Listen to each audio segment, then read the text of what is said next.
Design shapes the way you live. I'm Nico, an interior design expert focused on the connection between home and well-being. Using science, design, and professional expertise, I'll help you shape a space that elevates your mindset and enhances your well-being. Let's create space for better living, starting now. Welcome back to Your Home by Design. I'm Nico from Paro, where we're all about creating space for better living. If you've ever looked around your home and thought, something's off, or I feel so overwhelmed by this room, you're in the right place. In today's episode, we're going to walk through 5 design moves you can do this weekend. Yes, really this weekend, to instantly elevate your home and in turn, elevate your life. These aren't trend-chasing gimmicks, okay? They're grounded in the way our brains and bodies respond to space, texture, light, and flow. You'll walk away with actionable steps you can start tonight. Yes, even tonight. And we'll link each one back to the bigger picture, feeling more centered, more at ease, more in control of how your home supports you. Before we dive in, if you're new here, head over to yourparo.com and download the free living room guide and bathroom guide. They'll walk you through some of Paro's most effective design principles, because real change happens when you put these ideas into motion. And if you enjoy the show, hit subscribe, share it with someone who'd benefit, and follow me on Instagram at yourparo. That's YOURPARO, where I share behind the scenes design ideas and inspiration. You ready? Let's get started. So I was going to start with lamps in today's episode, but I'm going to switch it up. Actually, because the first thing that elevates a home isn't physical at all, it's relational. And you're not going to find this in design magazines. You know, this is often not something that's really talked about, but it is such an element. It's such an important aspect when we're looking at designing our spaces. And it's the conversation that you have with the people you live with in regards to what needs to happen in your spaces. And there's several conversations that take place when we're looking at our home. The first one is the conversation that happens in your mind, the internal dialogue that you go through when you're interacting with your rooms, the way that you're speaking to yourself about your home. And then there's the conversations that you have with other people in your lives, whether that's a guest that comes over, a friend, your significant other. You share conversations with people, you say things about your home to people. And then the other conversation is the conversation around what needs to happen in the home, what changes need to take place. So the actual conversation that becomes action. And that's what I want to talk about today. And that's what's not often talked about in things like design magazines. When you're looking at how to change up your space, how to improve your space aesthetically, design magazines and inspiration and Pinterest boards and all of those things aren't going to encourage you to have conversations first.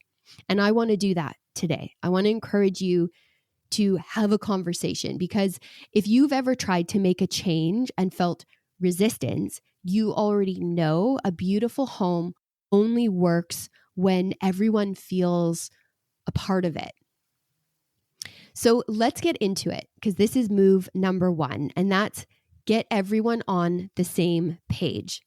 Because design changes land best when everyone feels included. It's not about convincing, it's about collaborating.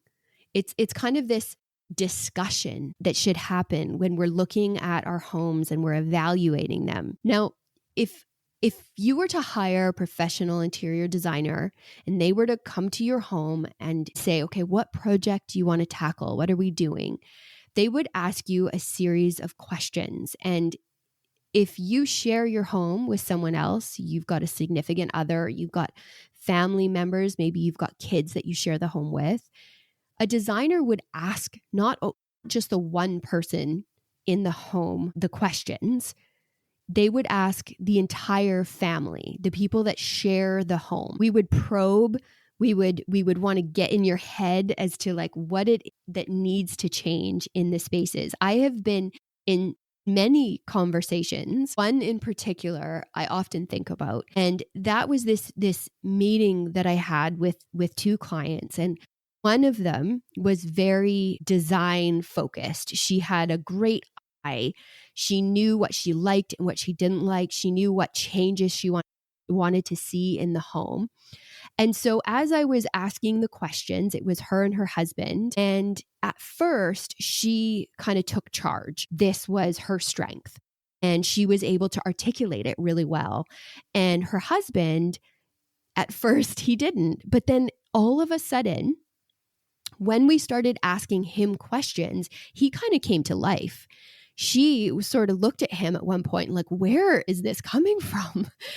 And like, it was really shocking to her in a good way, because she was able to hear from him how he wanted the spaces to change and what he needed. And I find that to be such an interesting moment where the dialogue changes and it goes from being really just based on one person's opinions because they have a strength in that area, or because perhaps it's something that they are used to, or it's simply because the other person has never really been asked because they've felt that this isn't their area of expertise. And when you can get everyone involved in a conversation about how the home should function, great things can happen.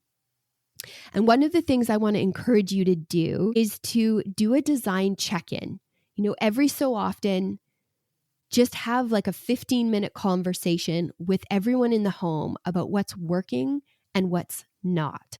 And usually this conversation is going to start out based on systems, right? Like, oh, well, our dinner time isn't working, or our kitchen gets really cluttered. So therefore you start looking at the systems around why that's happening. And then once you kind of get away from the systems and just the general flow of the house, you want to talk about room rules. What are the things that we want to happen in each room? What are the things that we don't want to happen in each room? So, and then how are you designing the spaces to support that? And then that becomes a conversation of aesthetics. How does the room look? So once you've really kind of hammered down some of the systems, some of the room rules, the way you want to guard the space. So just to give you an example there, if you've got a room that you don't want your kids to play in, you don't want toys in that room, then a room rule would be this room has no toys.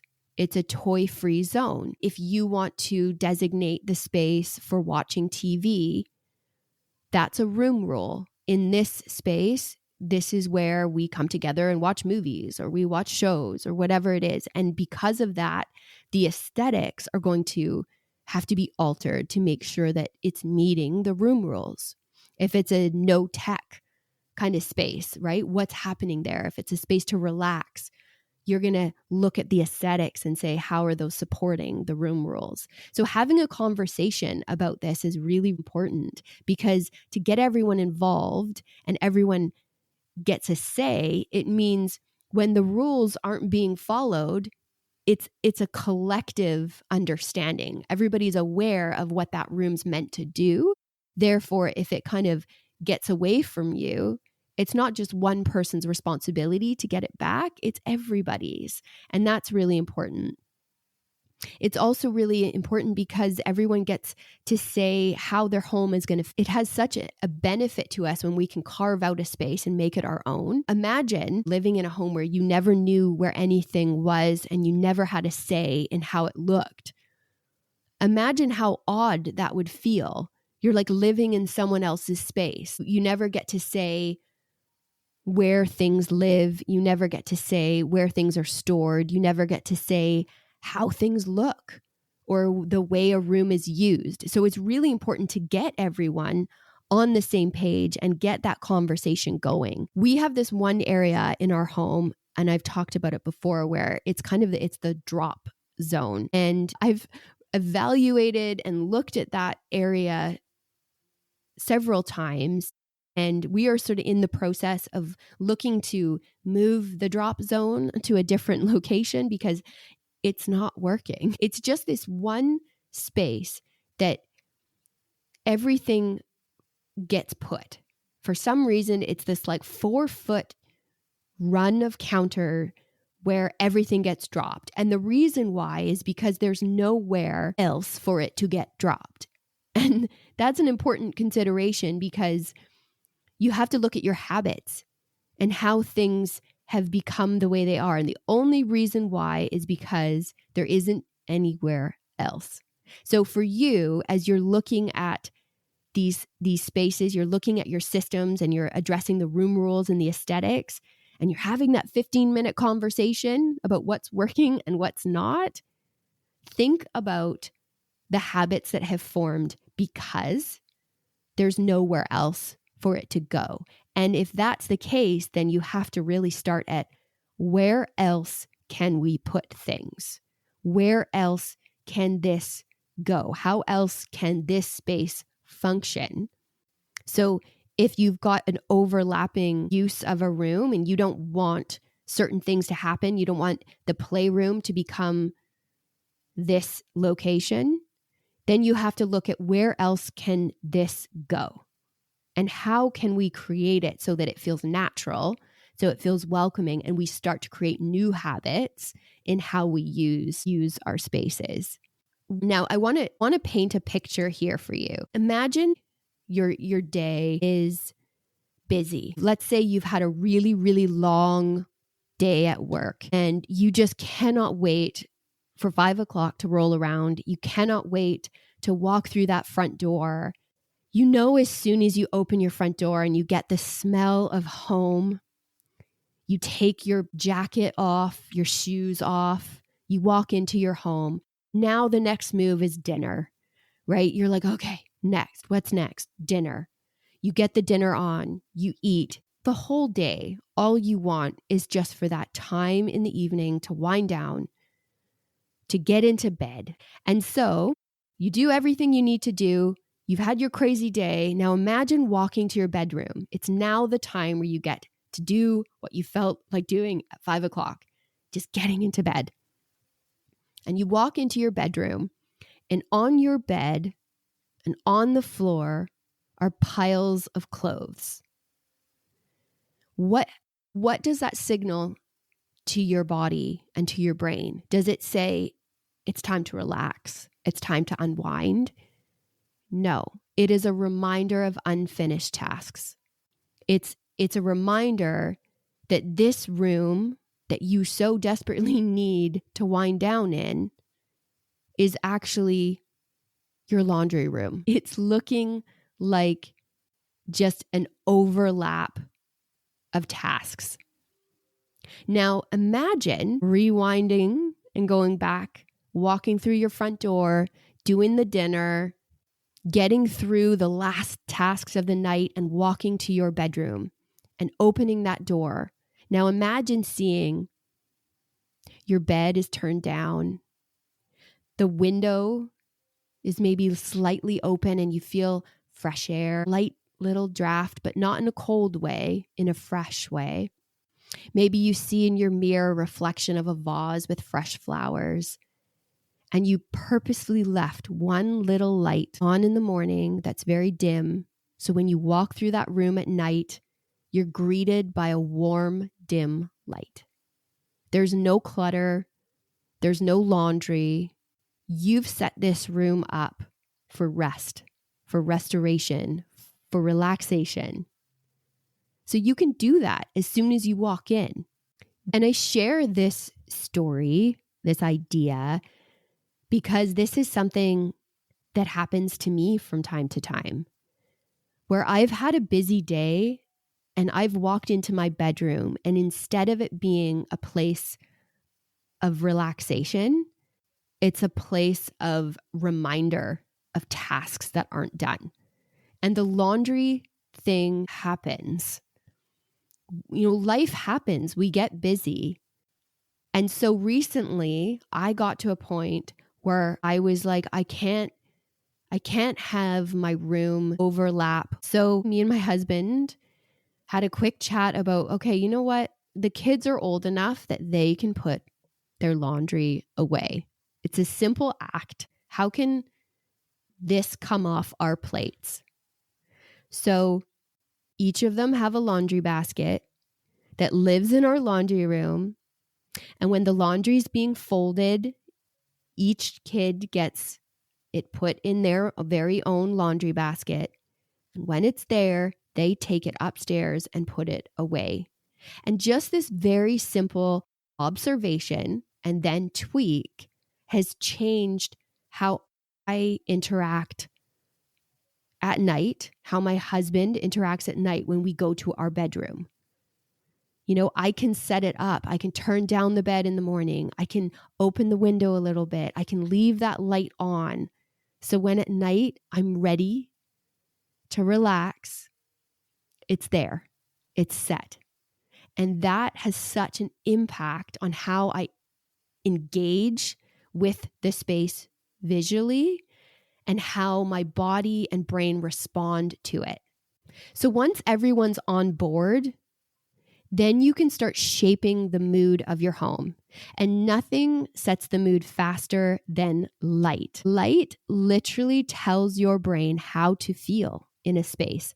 So before you buy anything new, look at how your rooms are lit. So this is move number 2. Fix the lighting. Okay, so lighting is mood. Full stop. You can change nothing else and still transform how a room feels by changing the light. Across the way, we have a neighbor that uses a really white bulb in all of their rooms. Their overhead light, I'm assuming it's overhead light because it's a very bright, consistent light. And I can see it if I look out our windows at night. If I drive by their house at night, it's the same white light. It is so bright. The color temperature of the bulb that they're using is similar to daylight.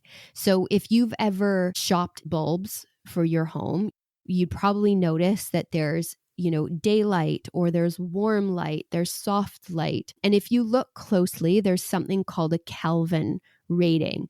So something like a 4,000 Kelvin is closer to daylight. It's a really bright light. Whereas something like a 2,500 Kelvin is a much warmer light. It's a little bit more orange. So you've probably experienced that, right? So daylight, which is blue wavelengths, it boosts attention, reaction times, and even mood. When you're outside in the day, think about how you're feeling. You're alert, you're awake. And when we're at night, can you imagine sitting in a bright white room? That same feeling is something that you don't want at night. You want less blue wavelengths at night because you want your circadian rhythm to be in balance. You want melatonin to be produced. These are all the things that you need to be healthy, to have a good sleep.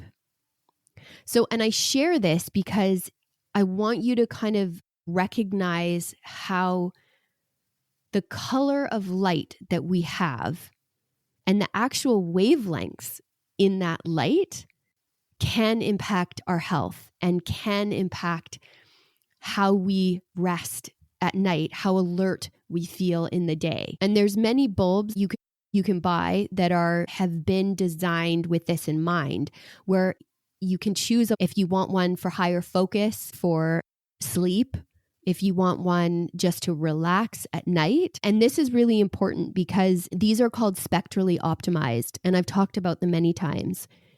But just so that you understand the impact that the type of lighting can have on your space. And even if you're not going to be specific about the particular type of bulbs that you have, even just using light at night that is a warmer hue or that's dim is going to impact the feel of the room and how you want to use the space. Something for me when I wake up at 6 in the morning, and I love taking about an hour in my morning to just have my coffee, to ease into my day, to start thinking about what I need to do. I might journal. And when I sit there, I have very few lights on. We have a lamp in our kitchen that has a really dim, warm light to it. So I put that light on. We usually put the fire on, and we've got, a little down light in the middle of our coffee table that we turn on, and it just casts a really soft glow. And it's such a nice thing in the morning. We'll draw the blinds just a little bit. We spend about an hour in the morning just waking up and experiencing just a relaxed time. Now, I would never wake up and turn on bright, big overhead lights. The contrast in that and how I would react and interact with the room would change completely. But I just want to remind you that lighting doesn't have to be boring. Lamps especially can add personality and depth to a room. And if you buy a store-bought lamp, just remember you don't have to stick with that lampshade.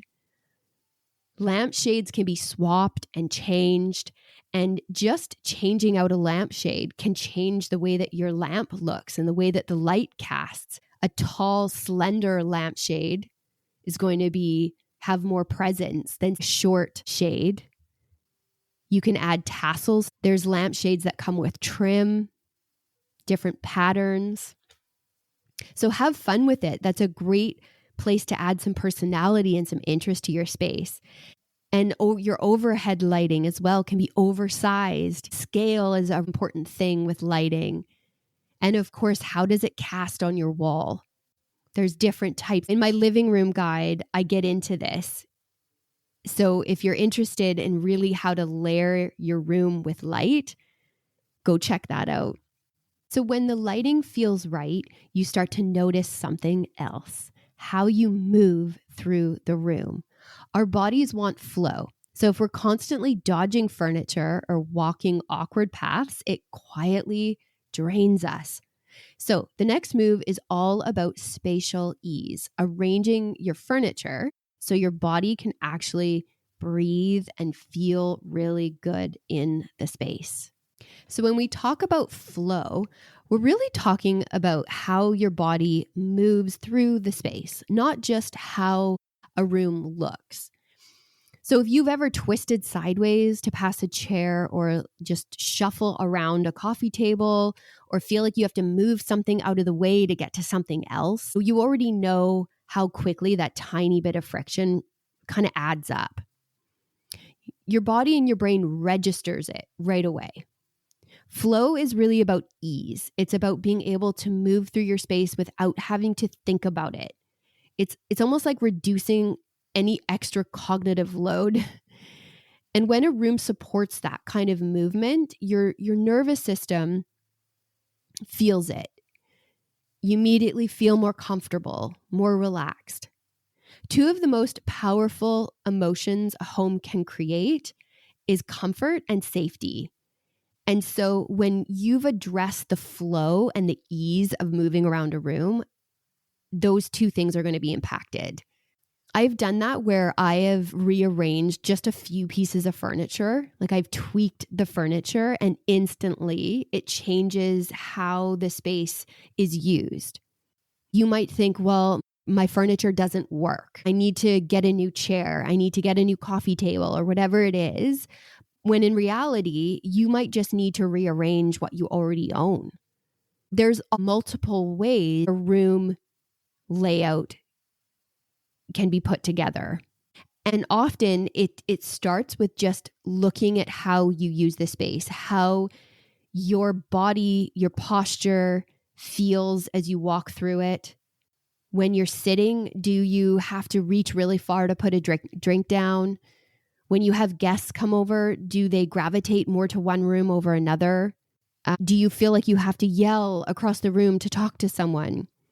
The layout of the room has such a big impact on that. Even if you have an area rug, how is your furniture placed on that area rug?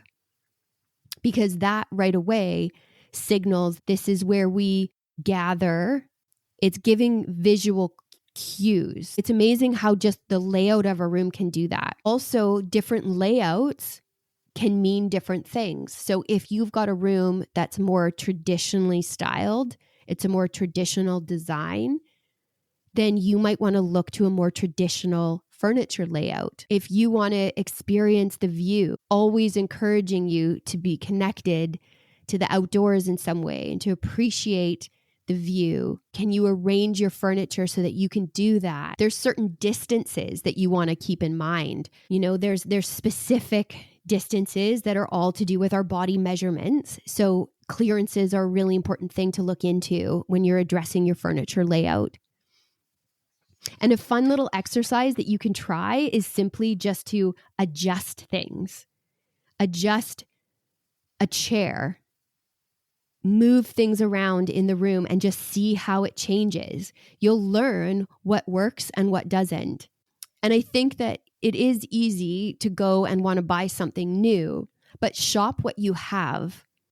I always encourage people to do a little bit of shopping in their own home, wander around your home and look to see, hey, maybe I can move that chair into this room, or I could swap this and that out. I think we often get sort of complacent in that way. We try things and then we just let it be, and then we stop evaluating how it could be changed and how you could switch things up from room to room. So look at other areas in your home and see if you can bring any other furniture pieces into this room or move stuff around. But try it, tweak something, and just see how it changes.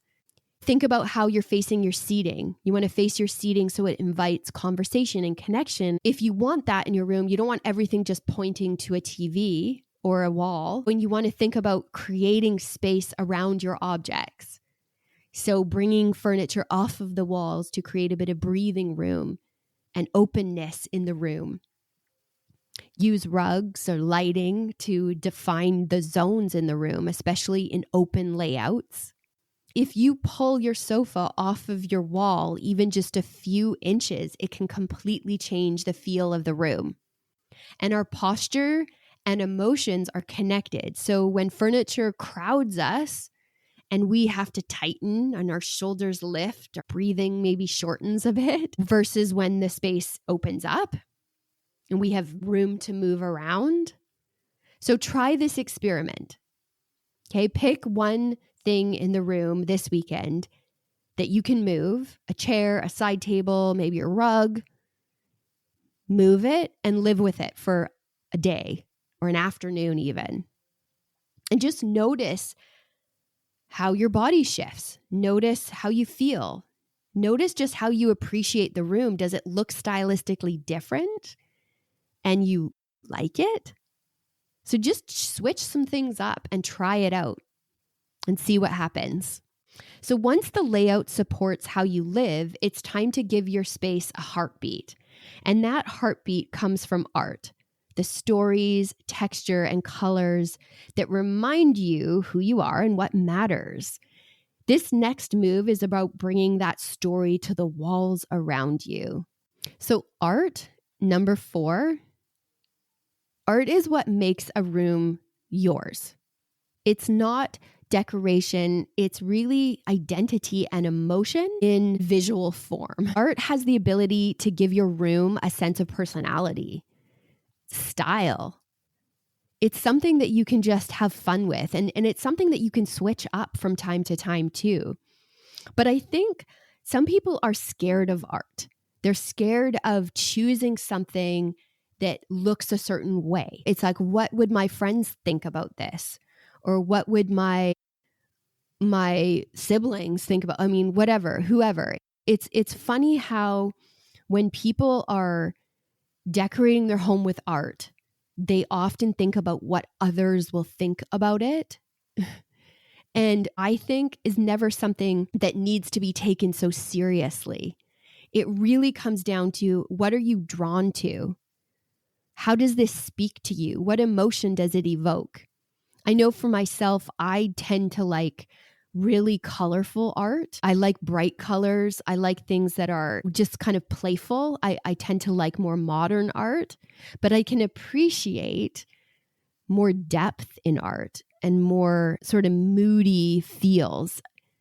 My husband, he tends to like art that is a little bit more moody, darker, and I like art that's a little bit more lively. And it's important for both of those ideals to come together. And I think it's a beautiful thing. And that's another thing with art, is that it doesn't all have to match, right? You can mix and match styles and feels.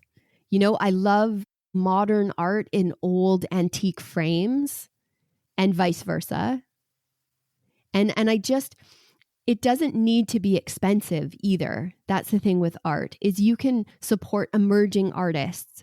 Find some artists that, you can get their work for a steal, but you're supporting them and it's something that you're connecting with. There's a story there. I always say, hunt for a story. Is it an artist, a local artist that you know of that maybe paints things that you like, or places you've traveled?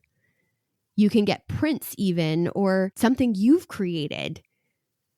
We're renovating our fireplace at the moment, our surround. And I want to go with like a really low mantle, because I have this vision of a very long, tall piece of art. And one of the things we talked about was maybe getting the kids to create a piece there. But the other thing with art is you don't have to rush it. I've seen people decide, I want to do a gallery wall, or I want to do, I want a piece of art here, and then they rush it. They go and they buy something and they get it home and it's not quite right. It's hung in the wrong spot, or maybe it just didn't pan out the way they were really wanting it to. And so art is something that you can plan. I am not rushing out to buy a piece right now. There's a planning that needs to happen, and I need to think through how I really want the space to feel and what colors I would want to showcase there. And I've already got a couple pieces of really modern art. Maybe it's time to do a sketch or something a little bit more light, just changing up the medium a little bit. You want to vary what you've got. So it's important to think it through. It's important to plan it. But that's something that you can start at any time. You can start the planning. It doesn't need to be expensive. It doesn't need to be anything crazy. A story on a wall instantly elevates both the look and how you feel in the space. So make sure that you really go after the story. And a more inexpensive trick you can try is you can go to a home decor store, and they'll probably have some art that's on clearance. And all you have to do is buy, not for the sake of the art, but for the frame. So you can get a really good price on a great frame, and then just swap out the art. Swap it out with something else that you love. Storytelling in objects just increases our sense of belonging. When we can carve out our space, we can customize it to what we like, and that has a story attached to it. It's amazing how much more connected we are to our spaces. So my encouragement is to just choose one blank wall that you want to add a piece of art to, or a shelf. Maybe you want to put some art on a shelf, lean it up on the shelf, or maybe you want to create a mini gallery wall. So start planning it out. Choose the wall and start planning what you'd want that wall to look like. And the other thing is, art is such a great way to start infusing style into your room. So if you've got a room that's a little bit void of style and you're really looking to amp that up, you really want your room to feel like it's not overly matchy-matchy, or it's just empty. It doesn't have that personality that you're looking for. Art is a great place to start, because you can start collecting a few different art pieces, and then those pieces will inform your other choices. So your other choices could be the color. You can start pulling a color from a piece of art. You can start pulling the vibe. If it's really playful, maybe you want to add to that by getting some interesting sculptures that are also playful. Or you can contrast it. If it's really playful, maybe you want to try something that feels very traditional. So when art sets the tone, the smaller moments really begin to matter. So little scenes, a coffee table, a shelf, a console, become opportunities to express care. And that's where vignettes come in. So it's less about what you add and more about what you allow to breathe. So move number 5 is to create vignettes and breathing space. So vignettes are small scenes that make your home feel really intentional. They're not cluttered. It's all about rhythm. It's all about balance, proportion, and scale. And the in-between is also really important. It's sort of like a pause in between objects, and it's a negative space. And this negative space is what the Japanese call ma. It's the space that sort of lets everything else feel balanced. When I heard this term, I just was like, I get it. Because in design, we do talk a lot about negative space and the importance of negative space. And if you look up the term ma, it describes it really, really well. It paints that picture. So where can you add a vignette? Vignette is something that you can add to a bedside table. You can add it to an entryway table. You can add it to a piece of furniture in your living room, like a coffee table, a floating shelf. And one of the things that I just want to point out is that often things can become stagnant. Let's say you've added something to your coffee table, or you've styled a shelf and you forgot about it. You just let it be. You don't evaluate and edit it anymore. And it becomes stagnant. It just becomes a space that it's just not alive anymore. You don't pay attention to it. It's just an afterthought. So when we're creating vignettes, it's really important to clear everything off, to shop your home, look around in other rooms and see what objects and things you can take from other spaces, and then try to create something new and fresh. And it's amazing how when you clear off a surface, you take away all of the objects and you actually clean it, then it becomes an opportunity. You can look at it with fresh eyes. You can reevaluate it. And the whole goal is to create a stylized vignette. You want to play with height. You want to play with proportion. It doesn't have to be overthought. I think sometimes when people are thinking about vignettes, it's like, okay, I got to go for it. And then they're thinking about how everything has to be in an odd number, and how do we do this, and how do I do that, and and then they just start adding and adding and adding. And often the perfect vignette is simple. The height is right, and the scale is right, and the breathing room, the space in between, is right. So try not to overthink it. It doesn't have to be a cluttered chaos of information and ideas.